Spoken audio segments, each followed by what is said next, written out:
Hello बच्चों, चलिए प्रश्न पढ़ते हैं। तो प्रश्न में दिया गया है, स्थायी पारिस्थितिक तंत्र का कौन सा पिरामिड उल्टा नहीं हो सकता। तो हमारा जो विकल्प है वह है जैव भार, संख्या, ऊर्जा या फिर ये सभी। तो इस प्रश्न की मुख्य अवधारणा के बारे में हम जान लेते हैं। तो यहाँ लिखेंगे मुख्य अवधारणा। इस प्रश्न की मुख्य अवधारणा है हमारे पास पारिस्थितिक।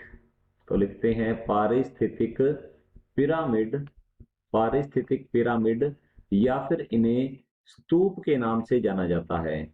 तो पारिस्थितिक पिरामिड किसी पारिस्थितिक तंत्र में, तो समझ लेते हैं इसे, किसी पारिस्थितिक पारिस्थितिक तंत्र या पारितंत्र में पोषण स्तरों पोषण स्तरों को पोषण स्तरों को संबंधों के आधार पर संबंधों के आधार पर संबंधों के आधार पर आलेखित करने पर आलेखित करने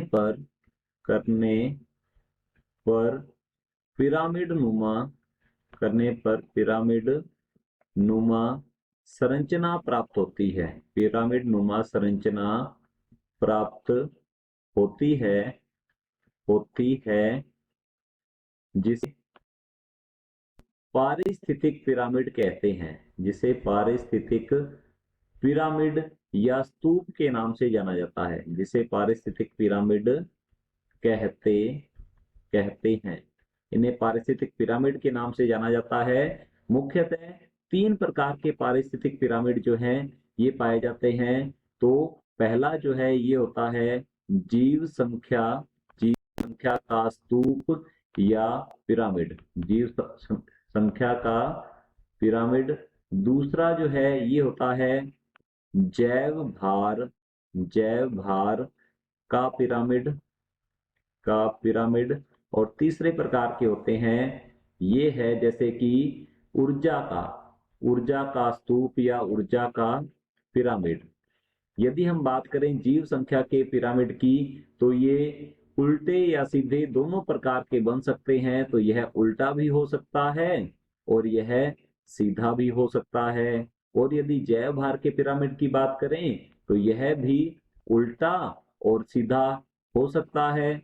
परंतु यदि बात की जाए ऊर्जा के पिरामिड की, तो यह सदैव सीधे होते हैं। तो लिखेंगे यह सदैव सीधा होता है, क्योंकि उत्पादक स्तर पर ऊर्जा जो है वह हमेशा अधिक होती है। और जैसे जैसे उपभोक्ता स्तर पर आगे की ओर बढ़ते हैं वैसे वैसे ऊर्जा जो है उसकी मात्रा जो है उसमें कमी आ जाती है। इसलिए ये सदैव ही सीधे बनते हैं। किसी पारिस्थितिक तंत्र में ये सदैव सीधे होंगे। तो हमसे पूछा गया है स्थायी पारिस्थितिक तंत्र का कौन सा पिरामिड उल्टा नहीं हो सकता। तो वह ऊर्जा का जो पिरामिड होता है यह सदैव सीधा होता है, यह कभी उल्टा नहीं हो सकता। तो चलिए देखते हैं विकल्प को। तो विकल्प ए दिया गया है जैव भार। तो जैव भार का जो पिरामिड है यदि हम देखें तो यह उल्टा और सीधा दोनों प्रकार से बन सकता है। जैव भार का पिरामिड यदि हम तालाब पारिस्थितिक तंत्र के अंदर बात करें तो वहां यह उल्टा होता है। तो हमारा पहला विकल्प गलत होगा। दूसरा विकल्प दिया गया है संख्या। तो जीव संख्या का जो पिरामिड है यह भी उल्टा हो सकता है। यदि एक विशाल वृक्ष पारिस्थितिक तंत्र की बात करें तो वहां पर यह जो पिरामिड है जीव संख्या का पिरामिड यह उल्टा होता है। तो हमारा विकल्प बी भी गलत होगा। सी विकल्प दिया गया है ऊर्जा। तो ऊर्जा का जो पिरामिड होता है यह सदैव ही सीधा होगा। तो हमारा विकल्प सी बिल्कुल सही उत्तर है। डी विकल्प दिया गया है ये सभी। तो हमारा डी विकल्प भी गलत होगा। विकल्प सी बिल्कुल सही उत्तर है। आशा करता हूं आपको समझ में आया होगा। धन्यवाद।